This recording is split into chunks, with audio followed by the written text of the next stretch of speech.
You're listening to Captain John Doe, real aviation stories told anonymously. Let's get into it. What's up, Doe heads? Welcome back to the greatest podcast on earth, where we share your anonymous stories revolving around aviation. I am your favorite host, Kevin. And I'm your not favorite host, Mindy.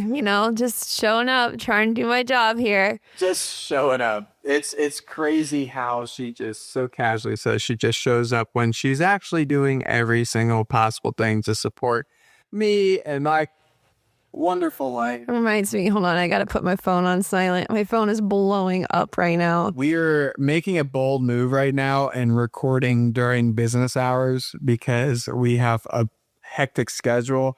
And I hope that works out in our favor, because I know when you step away from your phone, I'd say for about an hour or two, you end up with about 40 to 50 emails, just 100 text messages, and a slew of DMs. Well, a little chaotic right now because I'm in the middle of prepping 2 closings for this week. And I've got myself to a good enough place for us to record right now because everyone else has the to-dos. Everything's off my plate right now. So I think I can squeeze a quick little hour right now, little lunch break hour, while everyone else gets their items ready for closing. So yeah, no, it feels chaotic.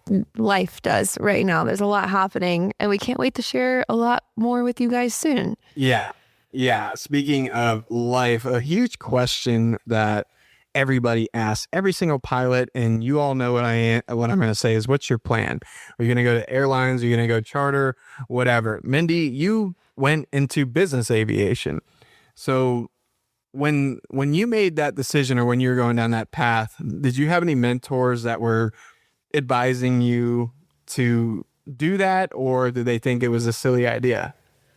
They thought that it was too good to be true because I wasn't expecting to go into business aviation. Me and Kevin both went to Embry-Riddle Aeronautical University in Daytona Beach. Go Eagles. And that is a puppy mill pilot school. And I was in the pilot program. And what do pilot program kids do? They go become pilots. So when I took a business class, this corporate aviation class at Embry-Riddle, and it was led by this really cool female professor. It was one of the first female professors I had at Riddle. And I was so inspired by her. And I thought the idea of business aviation was so cool. And then I got to really loving that and was questioning all my choices, which at the time was to go become an airline pilot because that's the only career I knew in aviation. So to make a long story short, I eventually was presented with this opportunity to go sell brand new airplanes for Textron, for a brand, an aircraft manufacturer. And so whenever I told my mentors that were helping me through my pilot career, and at the time I was a flight instructor, I was a CFI, CFII, made it really far in my pilot career. And so when I told them that I had this opportunity to go sell brand new airplanes, and this is the money that they're saying I can make, and I'm going to fly these new planes all over the country, I get it. It sounded too good to be true. And my mentors were like, red flag, don't go do this. And my most trusted mentor had a really tough time swallowing that pill that I wasn't going to go become a Delta captain. Yeah, I mean, we were together at that time. We were still dating, but I vividly remember this guy who still to this day is one of our trusted mentors, but he was not advocating for you to do this. He's like, what are you doing? Go fly for Delta. Like, this is the bee's knees. Like, that's it.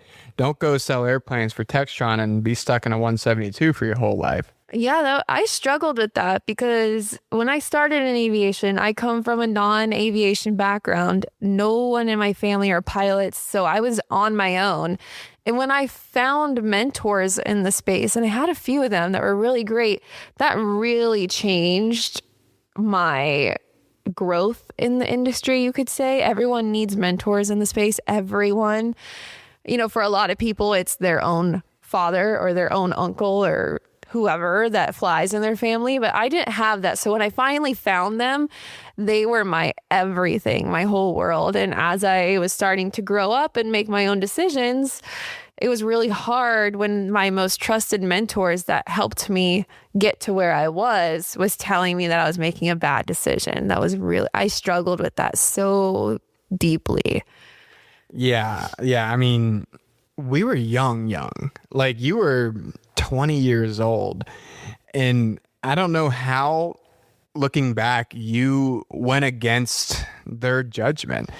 You know, like that's such a tough thing. And I look back on it now and realize like why you're successful now. It's because you made that tough decision and you said, screw it. I'm going to do this because I'm going to bet on myself. Yeah, no, I had to trust myself and trust my gut. And yeah, that's really hard to go against the people you trust their gut and their judgment. Just real quick, let's just like circle back in time a little bit. You know, we were dating, we were kids, and you came to me and saying, you know, I'm going to move to Chicago and sell airplanes. And I'm like, what? Like, how are we even going to afford to get there? And I don't even know how. I remember we didn't have enough money to pay for like the second month's rent. Yeah. Like all the money went to the first month and last month, and that was it. And I worked for Enterprise Rent-A-Car, so I was providing zero. You were a flight instructor before, so you truly said, I'm going to commit to the fact that I'm going to make this work. And then Kevin, you're going to come along for the ride and make your stuff work eventually too. Because ATC for me was not even in the picture at the time.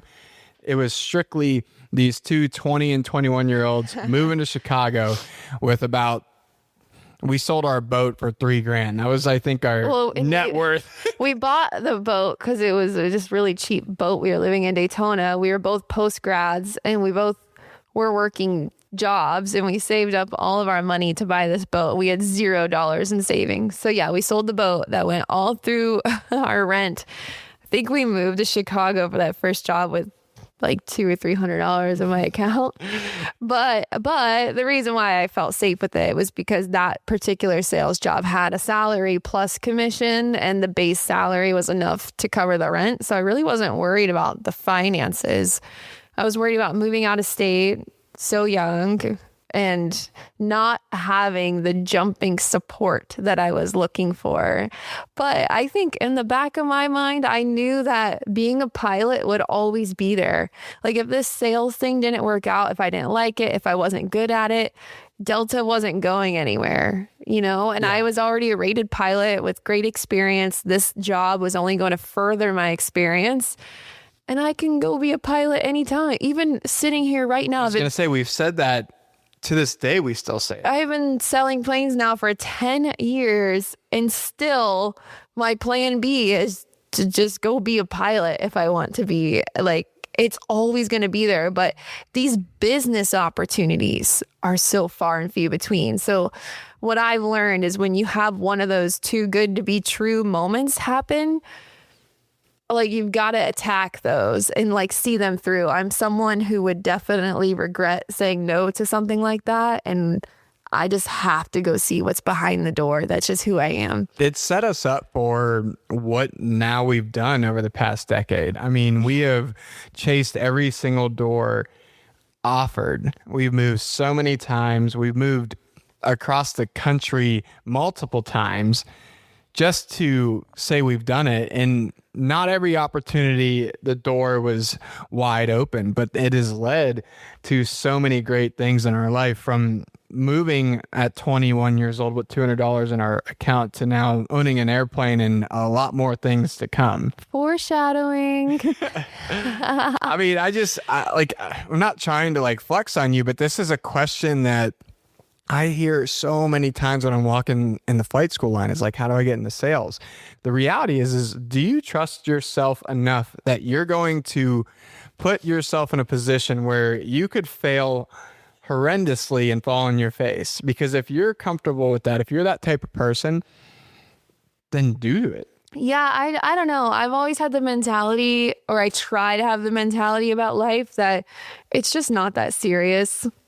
Like, even when I see people stressing out, my buyers, for example, buying airplanes, and they start stressing out, and you can tell they're not getting any sleep because they're so scared that they just signed a contract to buy an airplane. For me, I'm like, who cares? Like, if you buy the plane and then you're like, oh, this is unaffordable, just sell the plane and move on. Like, What is that thing we always say to each other? it's not that serious and we're not that important. Listen to that line again.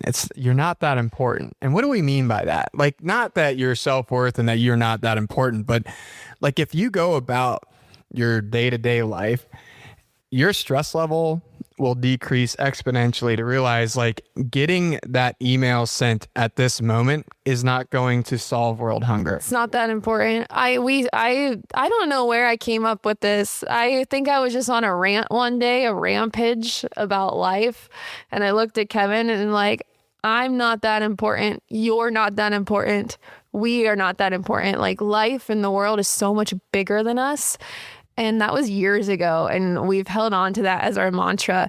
And it's not like a self-deprecating comment. Like, I don't mean that in a depressional way. No. I mean, like, I don't know, you see these people at their kids' little league game on a Saturday taking a sales call. And I look at those people and I'm like, you're not that important. You selling your software sales and missing the 1 hour that you're supposed to be focusing on your kids' little league game. You think you're so important that you need to take that call. You're not that important. If you miss the call and call that person back in 1 hour after you enjoyed your kids' little league game, the world is not going to fall apart. Granted, there's a couple people that are probably that important, like on-call heart surgeons. Yeah, you need to answer your phone at 3 a.m. But for me, I'm selling airplanes. If I don't answer my phone at 5 o'clock in the morning when a customer is trying to get a hold of me because I have a couple of boundaries of life, and I call them back at 7 or 8 a.m., I know that it's not that important. Like, they're not going to die because I didn't talk to them about 182 performance at 5 o'clock in the morning. Right. So like this, you're not that important thing kind of came when I was really exploring boundaries, because I used to think I was that important. When I was young, that 21-year-old Mindy that took a brand new sales job thought I had to be available at every moment and would be spending my dinners with my friends and family. That was such precious time on my phone, emailing people back right away, texting them back right away, calling them back, stepping away from dinner. And then one day it hit me like, I'm not that important. And you know what happened after that? What? Your sales business skyrocketed. Yeah. Because you have this expectation. It's almost as like we're human, right? We want things that we can't have. And if you were to put something off on purpose, let's say on the weekend, that customer is going to be even more eager and receptive to you on Monday. It's the whole Chick-fil-A idea. You can't go get Chick-fil-A on Sunday. Therefore, it's the busiest, most successful fast food restaurant in the world because Chick-fil-A makes that assumption. They're not that important. What's more important is spending Sunday with your family, going to church if that's what you do, and having a day of relaxing. Like, it's a Chick-fil-A model. It's so true. And like, you will kill yourself by being too available. Also, if you're in a sales job, it kind of doesn't look good if you're too available. Like, if customers call you and you always answer, on one hand, they're like, oh, that's great. But the other hand, they're like, why does this person have so much time on their hands? Like, am I their only customer? Let's be clear for those people listening out there. Mindy is the best broker in the world and she will give you her undivided attention. Yeah, I do. But we will always take the Chick-fil-A model to heart. Yeah, well, it's just important to set boundaries with people in your life. So again, from my sales perspective, when someone reaches out to me on a Sunday evening and me and Kevin are going to dinner or I'm with my family or something and I'll get a call, I'll read the voicemail on my iPhone because you can read it and it'll say, hey, I'm calling about this and would like you to call me back to talk about it. I'll just send them a quick text because I do believe in quick communication and I'll say, hey, I'm tied up for the evening, but I'd love to give you a call tomorrow on Monday morning. What time is good for you? That way they get that feedback that they want. They know that they reached a person.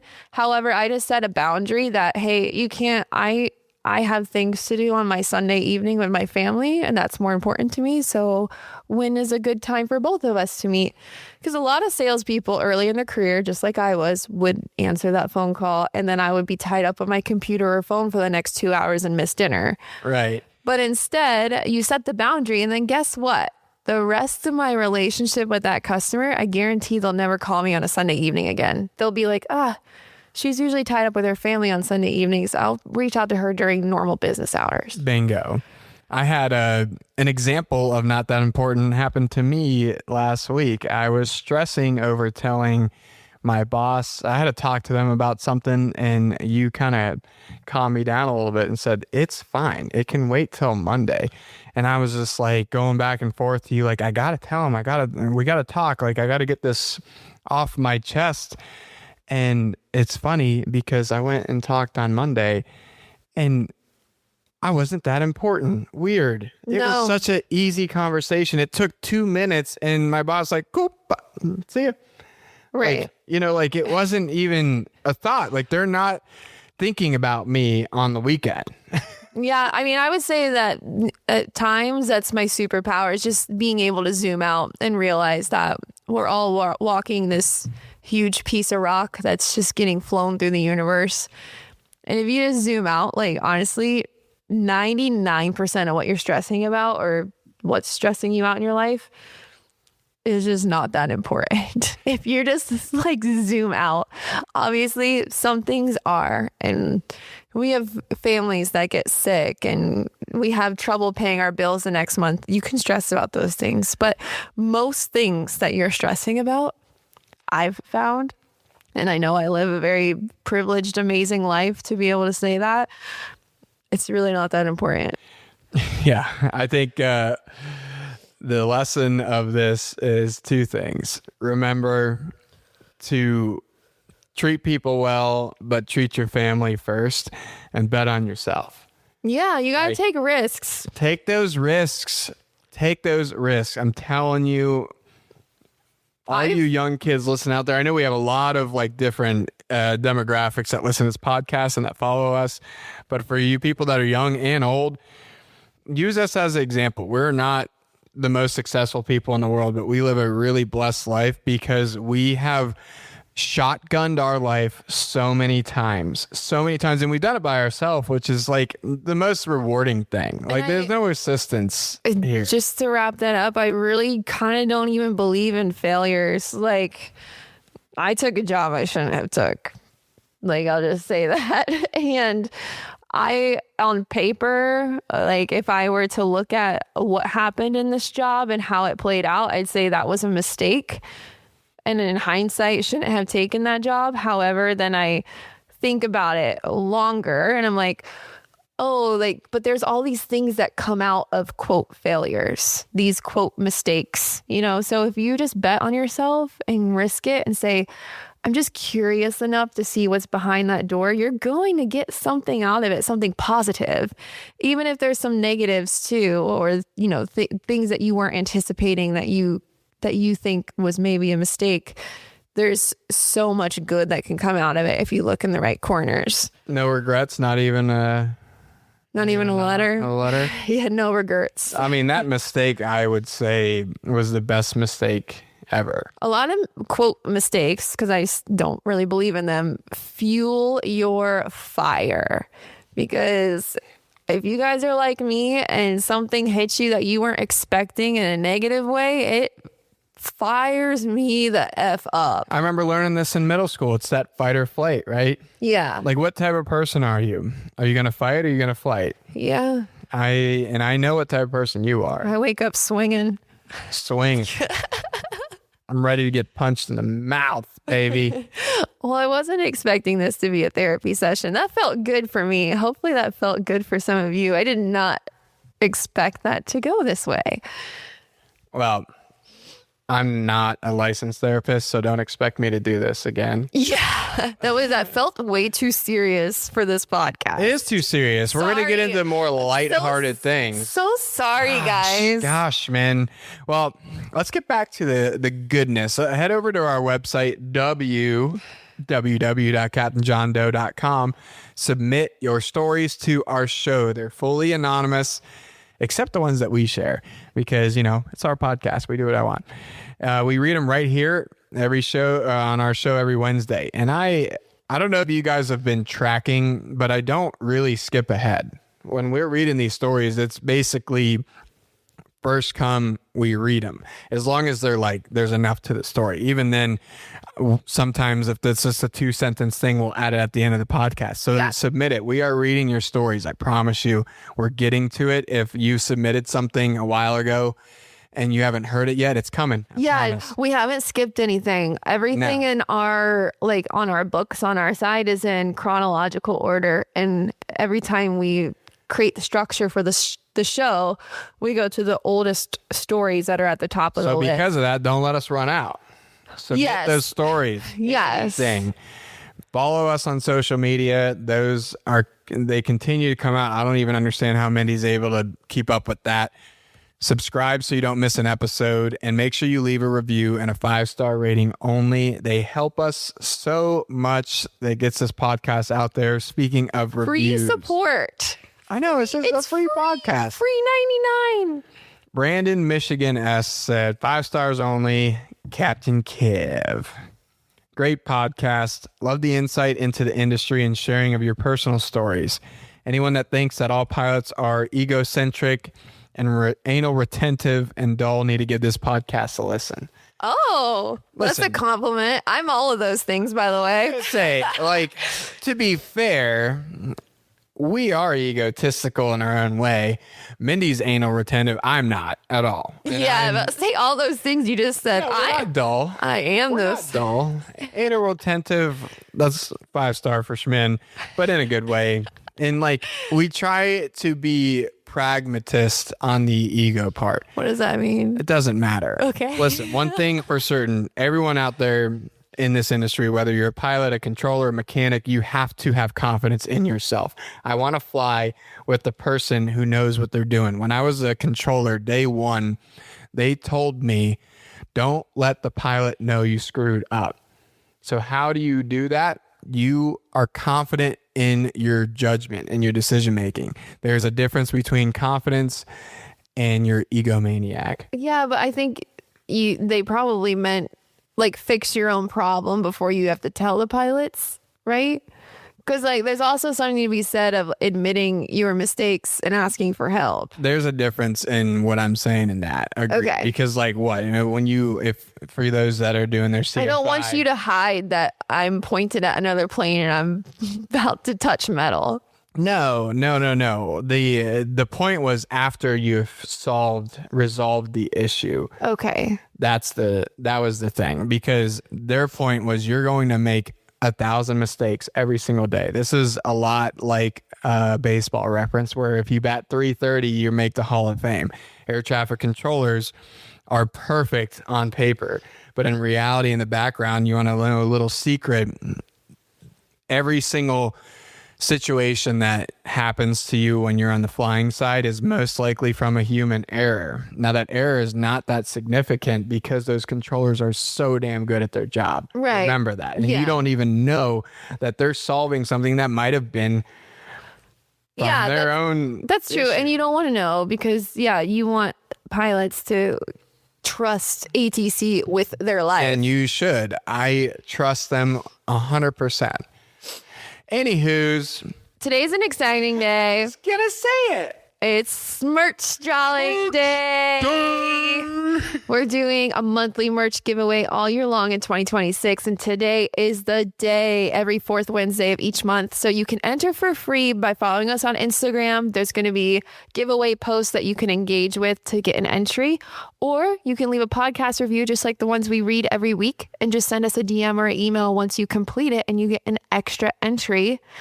Open to U.S. residents 18 or older. Full rules are linked on our Instagram bio and on our website, CaptainJohnDoe.com. Without further ado, let's see who won. Drum roll. Look at that wheel. Yeah, there's this website called wheelofnames.com that I've been using. And I put all the names in here and then we click to spin. It's spinning.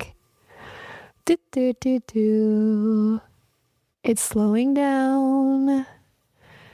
The winner is Chris BG 127. Congrats, Chris. We are going to be sending you a DM on Instagram to get your shipping information. You are the winner of the May drawing. May. We're on May now. It's Gosh. May. It's gonna be May.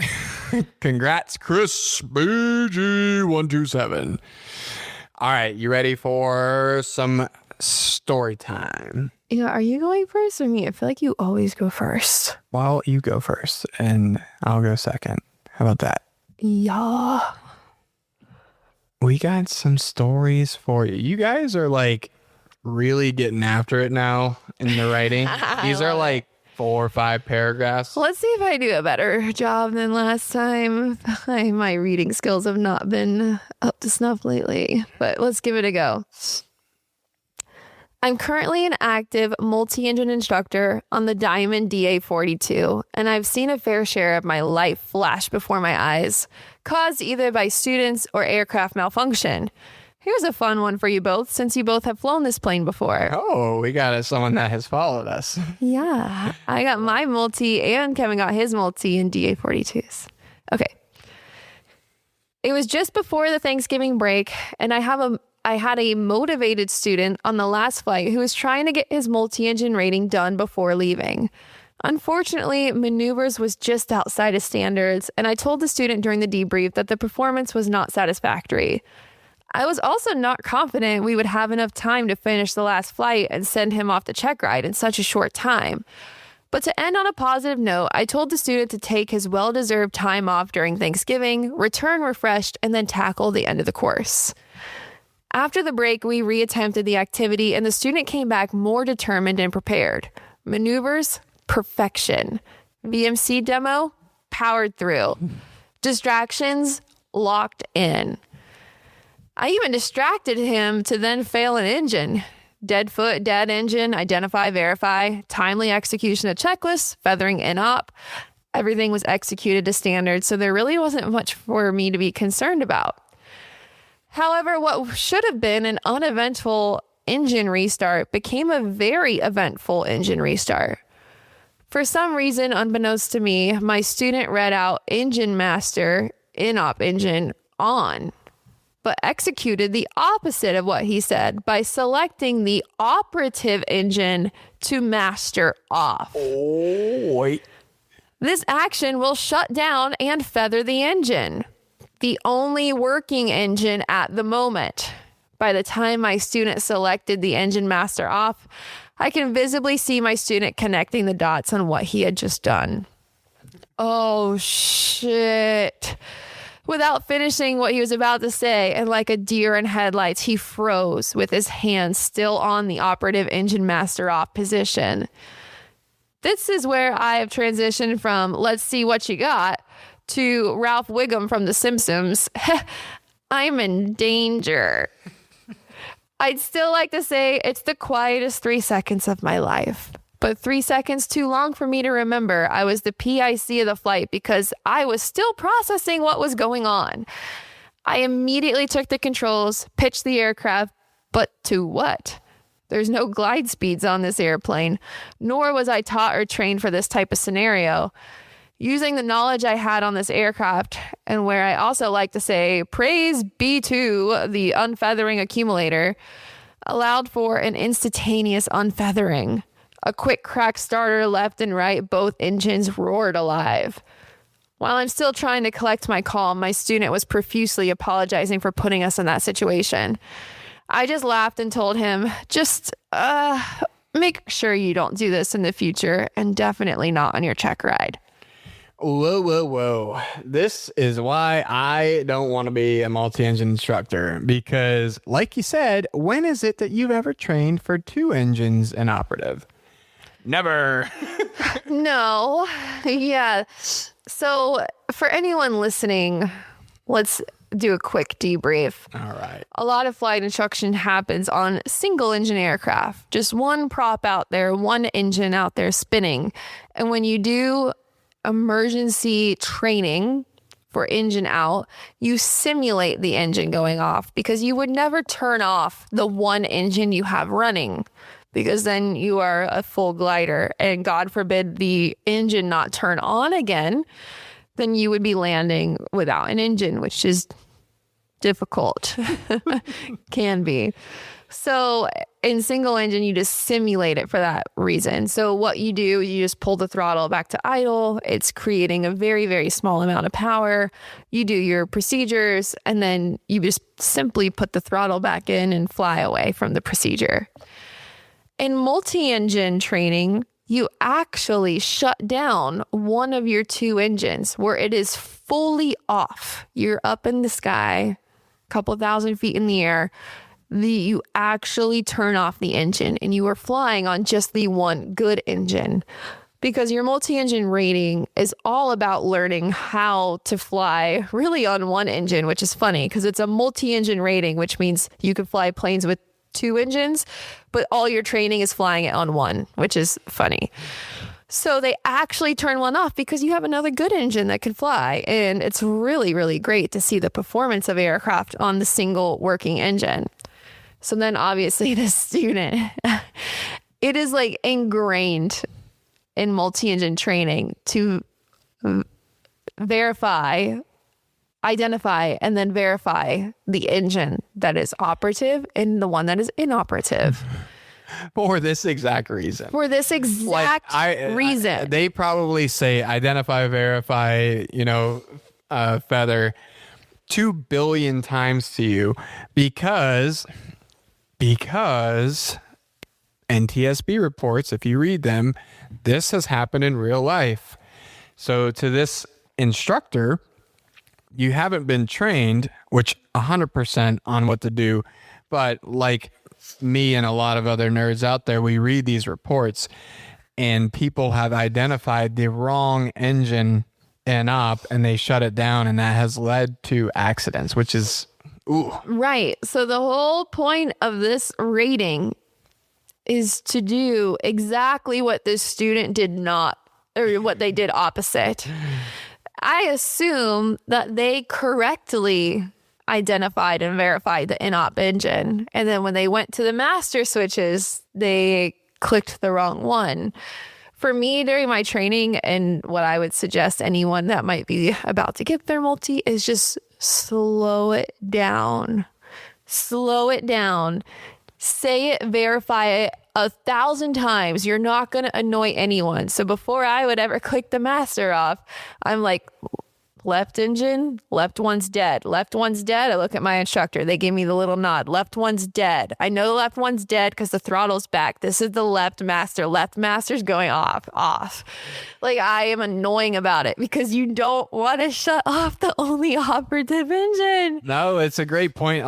Multi-engine training, by the way, is the most fun I've ever had in an airplane. It is a fun rating. Because you're constantly being challenged by, hopefully you have a good instructor, of flying around with one engine. Like a big thing that I got to do, because the Diamond is so different than other light twins, where it just has that master switch where you don't have to actually cut the fuel off. You just pop the master switch and the engine dies. So my instructor was just popping the left and right master switch off as I recovered nonstop for like 30 minutes straight. We went left engine dead, right engine dead, left engine dead, right engine dead. And it was so much fun. And it really hammered home the only thing that's important is getting control of the airplane. Right. Right. That's the only thing that's important. Airspeed, get it straight. Correct. Yeah. That's it. And like the master switch, identifying which one is the last of it, because it doesn't matter if your engine's dead, you turning that switch off is not really doing much anyways. Yeah. I'm just thinking about this instructor, like, I would imagine if that was me, I would just be sitting there like, you've got to be kidding me. You got to be kidding me. Please, for the love of God, one of these just turn back on. Yeah. Thank God both of them came back on. That would be a doozy. Well, great job on you. Yeah. You also were right in your inclination thinking the student wasn't ready, because I know this can happen. Like, I understand that, check ride nerves or pre-check ride nerves can happen, but to be fair, that's about the worst thing that you can possibly do. Yeah. That's a tough one to recover from. I wonder, I'm curious how this story really ended. So after this flight, I'm just sitting here thinking, how many more flights did they do for him to truly trust him again, his student, before he would send him the check? Tough one, right? Before you'd send him the check ride. Because if he's nailing all the maneuvers, like, are you going to hold him back? On one hand, part of my brain says, well, he'll never do that again.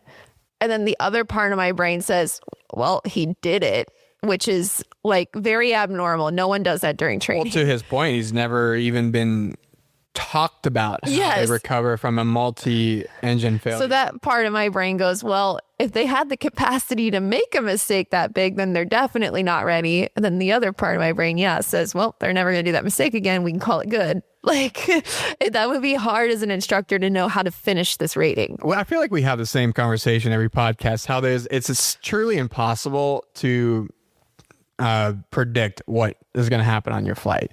Yeah. Like, it's impossible. Like, I know when you're doing multi-training, like, you as an instructor have to be way more elevated than any sort of training out there.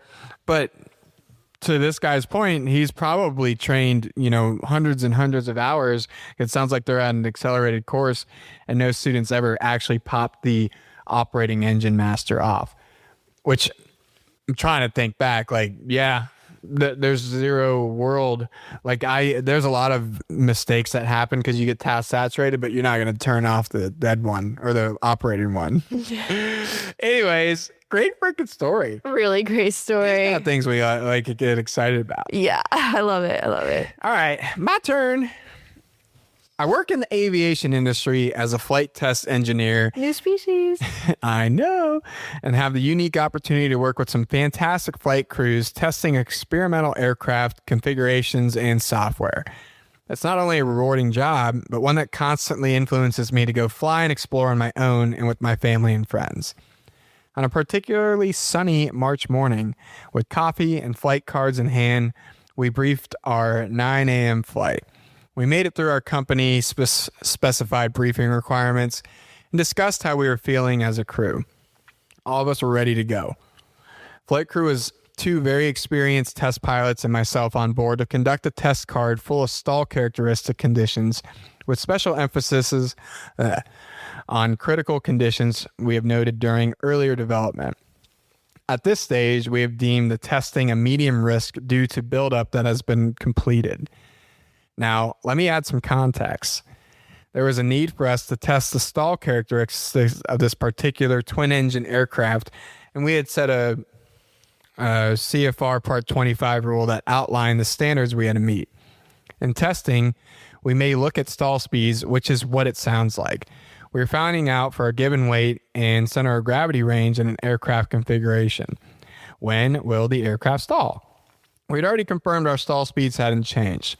So now we're strictly looking at the handling characteristics and the most critical weight and center of gravity configurations. As we set out with the renewed vigor of wrestling the beast into compliance, there was a twinge of excitement in me. It's not every day you get to go do stalls in a transport category aircraft. That's a good point. Pre-flight was completed by the crews while I worked to get our instrumentation up and running for the testing ahead. We were towed out of the hangar and the engines were started. After checks of our aircraft's spin parachute arresting system and a thorough before takeoff checklist, we blasted off heading north and made a quick turn to the west to head towards our practice and test area.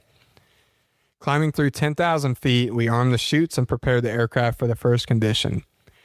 After moving through a series of power off conditions, with only a couple fails, we were confident the aircraft could pass in those, and we moved towards our power on cases in various configurations. They're talking about stalls, different types of stalls here. After wrestling with the aircraft through a series of flaps up, down, in power on, we made it to the flaps full, gear down, and power on condition. Attempt 1, we rolled about 60 degrees right and only achieved about 1 second on the aft stop of the yoke. I reviewed the data with the pilots after 2 more attempts and noted some trends we had seen before. A quick discussion led to the right seater trying a few more to no avail. With attempt number 7 on the horizon, we decided we'd give it one more try before heading home, as this aircraft configuration clearly wasn't going to cut it, at least for today. Climbing through 13,000 feet and reducing the speed about 1 knot per second, we slowly bled our speed down from the 1.5, the calculated stall speed. Passing through VREF, the crew brought the nose up a little higher. Looking out the small window to the left of me, I could see the horizon tilting more and more. As a side note, while I could see up front, kinda, from the back, my instrumentation in the windows around me and the cabin were my only source of orientation and during maneuvers like this. It was easy to get motion sick if you didn't constantly orient yourself or have a better feel for it. Passing through 90 knots, we started to feel some buffet, and the nose started to wander a bit. As the pilot corrected, we slowly started to roll left, still slowing down.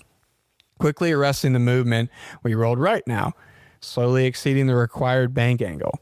Realizing this, our PIC decided it was time to abandon the test point, as it was already a fail and attempt to push the nose and roll us wings level.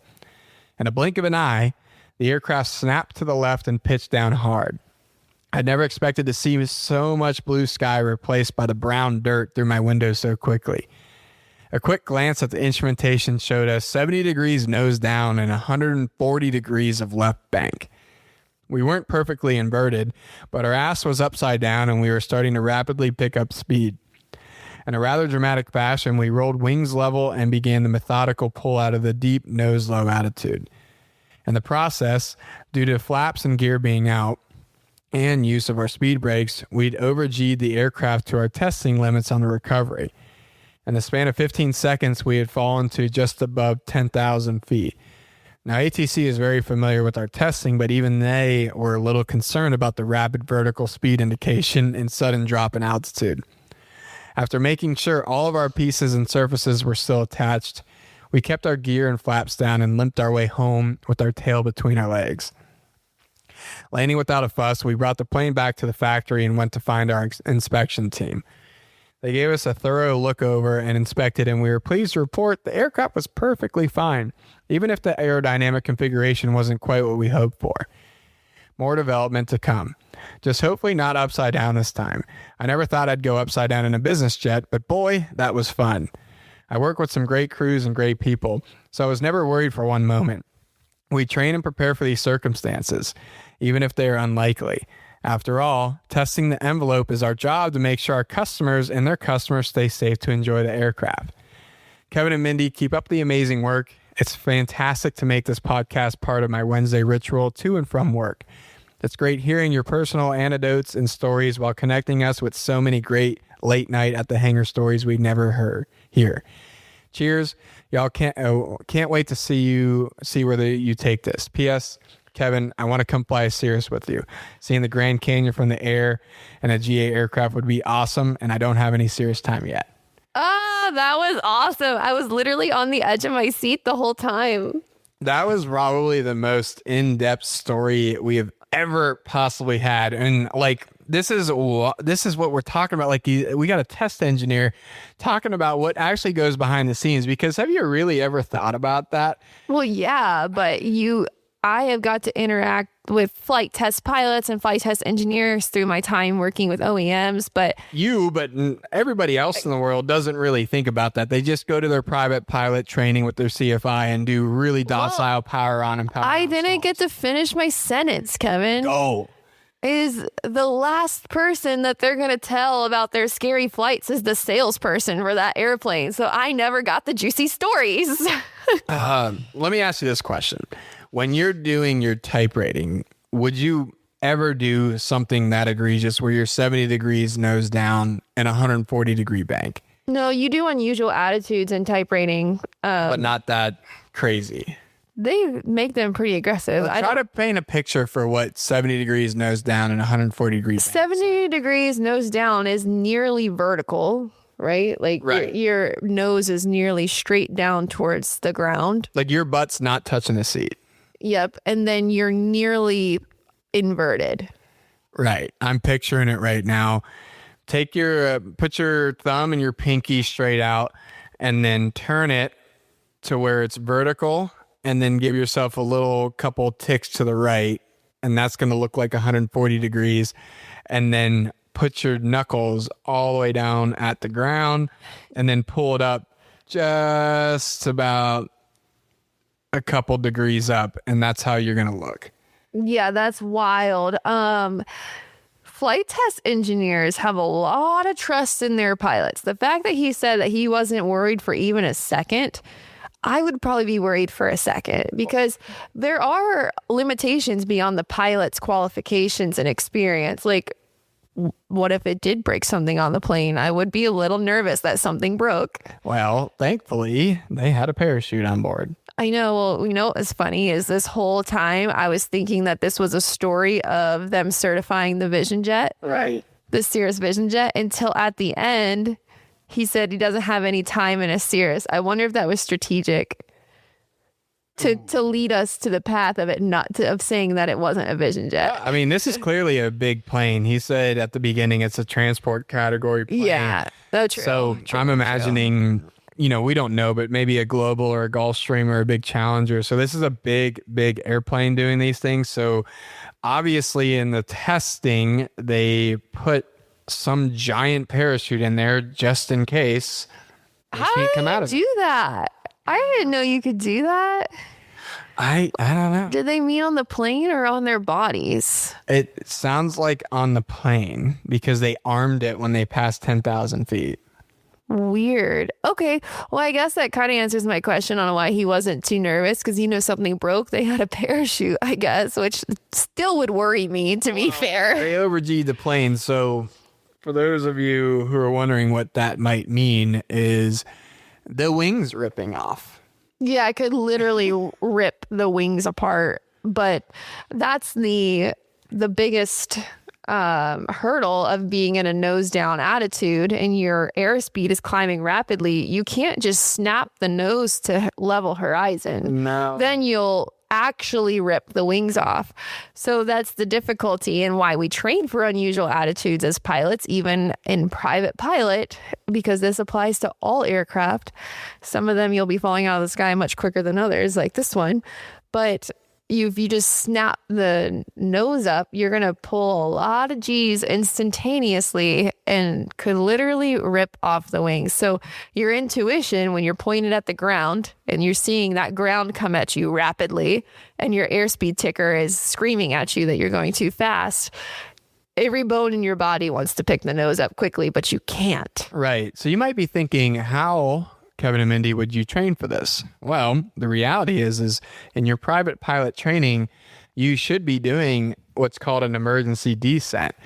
And hopefully your instructors are competent and comfortable enough to let you get that airplane to VNE, which VNE is the speed that you shouldn't exceed in, I guess, structural cruise. I guess it's a combination between emergency descent training and unusual attitudes. I think this is more unusual attitudes. From Sure, but what you said is the most dangerous part is coming out of it. Yeah, right. Yeah, and true. then, how do you practice that? Because unusual attitudes, from my experience, the students are pretty good about recovering it. But when we come out of that steep descent, they want to just yank. I guess you'll find out hopefully soon whenever you get your first jet type rating. But your unusual attitudes in type school are way more dramatic than in a 172. Of course. I mean, so this is spot on unusual attitudes training for jets. Well, I mean, I really appreciate whoever you might be out there in podcast lands for submitting this story, because we are all about these things. No, this was great. I was so literally on the edge of the couch right now, curious to see where this would ended up. And my only the only thing that really held me in during this story was knowing that whoever wrote this survived. Right. It made me think of when you got to act as test pilot when we got our new prop on. Oh my God, that's not even close. No, but I was thinking about the engineer who gave us all this data and just thinking about how much more work you, the writer, has to do prior to this flight to even take action. Like the amount of data and calculations that you have to come up with for you to go up and just be in a point where you can potentially do something like that. I would never want to be a flight test engineer. Ow.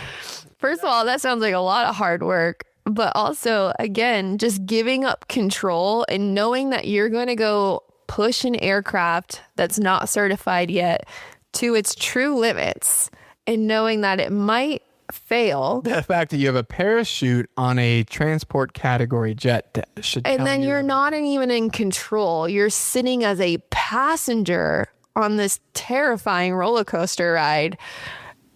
That sounds Awesome. not for the faint of heart. Oh my God. Like, what does your life insurance look like? He's not insured.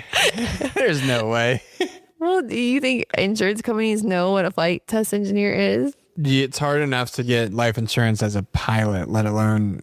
I know, but engineer, they might be like, oh, he's an engineer. He sits at a desk all day. It might get past the cracks. Yeah, if they only knew what you were doing, you would not have life insurance. That's funny. Well, great story. I wanted to add a little bit of commentary to last week when we had the story of the gate agent. I think, or was that last week or 2 weeks ago? Hold on. It was 3 ago. Oh, okay. Well, this gets lost in the sauce. But when the Episode gate 42. agent was talking about what airline they worked for, and Are we didn't allowed tell to us- say it? Well, I'm going to say it. We came up with it was not LATAM. It was Air Canada. And I don't know why I was so hell bent on this like Sherlock Holmes style investigation when it was staring me right in the face. Of course it was Air Canada. What was the obvious Air Canada about Air it? Canada takes 777s and 787s in the winter all the time. So it was so obvious because normally they just fly the Airbuses out, and they are in the 90s in the gate area still to this day. Like, it was very obvious. Oh, are you disappointed with yourself? I wanted it so bad to be something harder, and I think I overlooked the obvious answer, which, okay. I would never know. You can give me all the bullet points and I would never know. I don't know what type of We've plane. literally taken Air Canada 787 from That's Toronto great, to Orlando. Kevin, but you didn't let me finish my sentence, which is, I know I've flown on Air Canada and I couldn't tell you if I sat on a Boeing or an Airbus, nor do I care. I'm just going to throw that out there. I know I have an aviation podcast and everyone just cringed, including Kevin next to me. He's literally like, his spine is rolling. I don't care. And I don't know. Like, I don't know. I don't care. I'm not an airline gal. I love airline pilot. I love airline pilot careers. I love Delta. I'm not into it. I'm not in stop. We were walking through the terminal the other day, and I was like, which one of these you think would be the best to fly? And you're just like, what does it matter? I don't care. They're all the same to me. They all look the same to me. They all look like they fly the same. Like, I don't know the difference. I'm a GA gal. I don't know anything about airliners and the differences and what's the bee's knees versus what's the crappy ones. I have not a clue. You do, though. I do. You do a lot of research about this. I do. Yeah. Well, sorry. I will learn. Through your career, I will learn, and I will know which planes to shit on and which ones to say are they are the best plane is going to be the one I'm flying. And that's the one you're going to tell everyone. And they're going to say, what's the best airliner? You're going to be like, XYZ. Yeah. I will. I will cheerlead whatever you want me to because I don't know anything. Yes, you will. Well, great stories, guys. I am so excited that we keep getting, I feel like, better and better stories. Yeah, that was Keep fantastic. them coming. That was so good. Dough heads out there, wear it loud and proud. We got more merch coming in June, and then hopefully come Oshkosh, you guys, hopefully we have maybe some stickers to pass out. Well, at a minimum, we'll have stickers. That's Maybe even silly. something else. Who knows? But anyways, great. keep listening, keep subscribing. Schmitty has a new project she has to work on now. Thanks, Schmitty. Kev. All right, well, let's get you back to work because it Yes. is the middle of the day. My lunch hour is over. Okay. Bye, doughheads. Ooh. Thanks for flying with Captain John Doe. If you have a story to share, visit CaptainJohnDoe.com and stay anonymous. New episodes every Wednesday. Be sure to subscribe, leave a review, and tell your favorite crew members.